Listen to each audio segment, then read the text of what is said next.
दोस्तों, क्या आपको पता है फैक्ट्री में एक फिक्स डायमीटर के लोहे से सरिये आखिर कैसे बनाया जाता है। चलिए जानते हैं। लोहे से सरिया बनाने के लिए सबसे पहले खराब लोहे की चीज़ों को फैक्ट्री में लाया जाता है और इन्हें इकट्ठा करके एक गर्म फर्नेस में डाला जाता है ताकि इन खराब लोहे की चीज़ों को अच्छे से मेल्ट किया जा सके।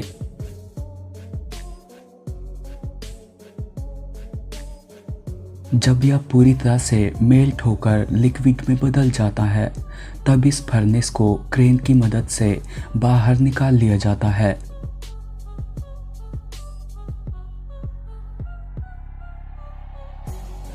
अब इस लिक्विड को यहाँ बने इन मोल्ड्स में डाला जाता है।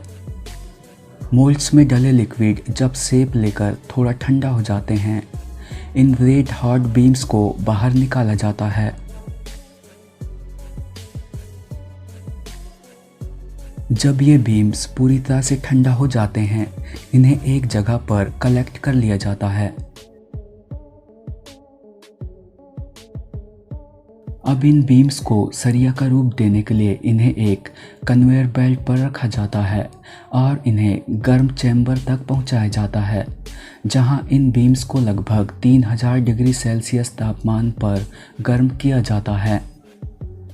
गर्म होने के बाद इन बीम्स को कन्वेयर बेल्ट के जरिए आगे भेजा जाता है, जहां एक मशीन इन बीम्स को पतला और लंबा करती जाती है।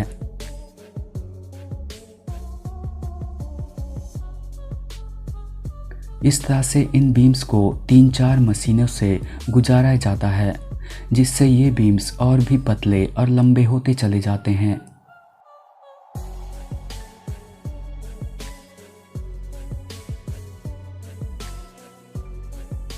और इस तरह से इन्हें जिस डायमीटर का सरिया बनाना होता है बनकर तैयार हो जाता है।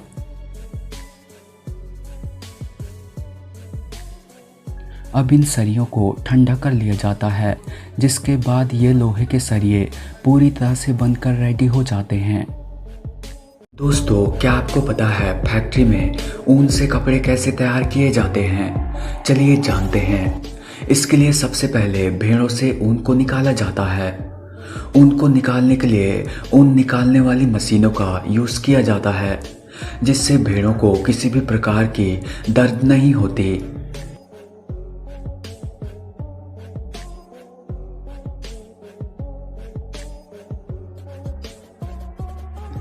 अब खराब ऊन और अच्छे ऊन को अलग किया जाता है, जिसके बाद अच्छे ऊन को पैक करके फैक्ट्री में ला लिया जाता है। अब इस ऊन की फैक्ट्री में अच्छे से सफाई की जाती है, जिससे ये प्योर वाइट कलर के दिखने लगते हैं।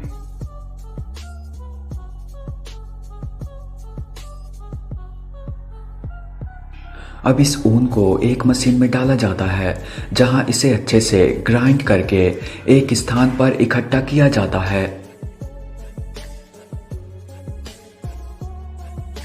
अब ऊन को अलग अलग कलर देने के लिए अलग अलग कलर वाले कंटेनर में निश्चित समय तक डाला जाता है।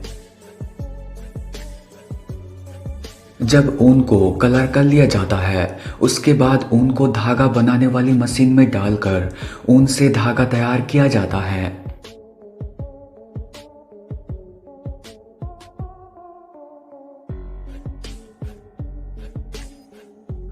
अब इन बने धागे से कपड़े को तैयार किया जाता है, जहां ये मशीनें ऑटोमेटिक ही धागों को बुनती हुई कपड़ों को तैयार करती जाती है।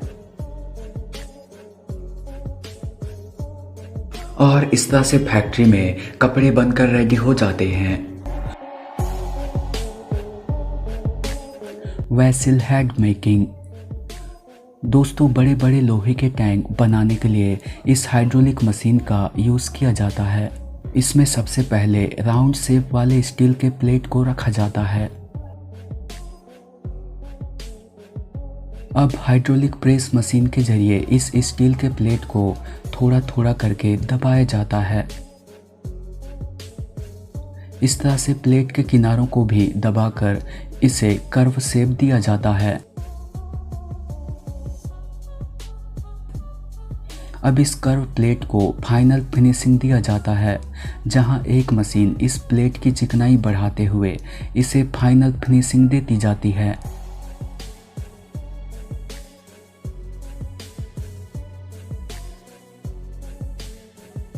और इस तरह से एक टैंक का वेसल हेड बनकर रेडी हो जाता है।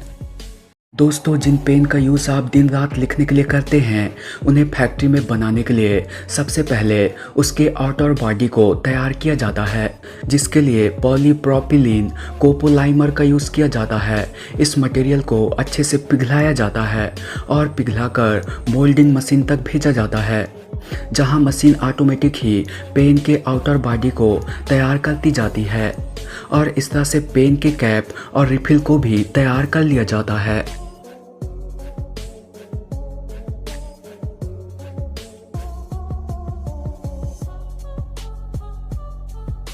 अब पेन के छोटे छोटे छर्रों को बनाया जाता है। इसके लिए स्टील के पतले वायर को मशीन में डालते हैं, जहां मशीन तार को कटर के द्वारा काट देता है और फिर उस तार को दबाकर छोटे छोटे बॉल का शेप दे दिया जाता है।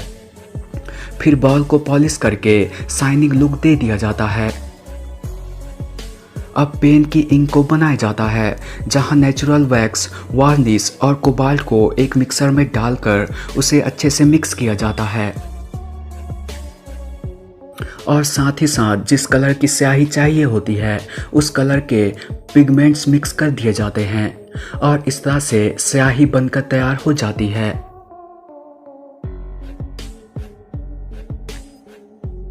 अब पेन के निब को तैयार किया जाता है, जिसमें छोटे छोटे बॉल्स को फिट किया जाता है और कुछ इस तरह से निब को कोण का शेप देते हुए मेटल के बाल को इनमें फिट कर दिया जाता है।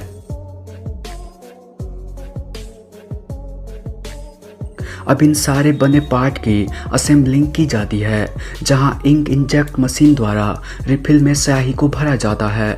फिर सारे पार्ट को असेंबल कर दिया जाता है और इस तरह से पेन बनकर तैयार हो जाता है। तो दोस्तों, आज की वीडियो में बस इतना ही। अगर वीडियो पसंद आए तो वीडियो को लाइक व हमारे चैनल को सब्सक्राइब करना ना भूलेगा।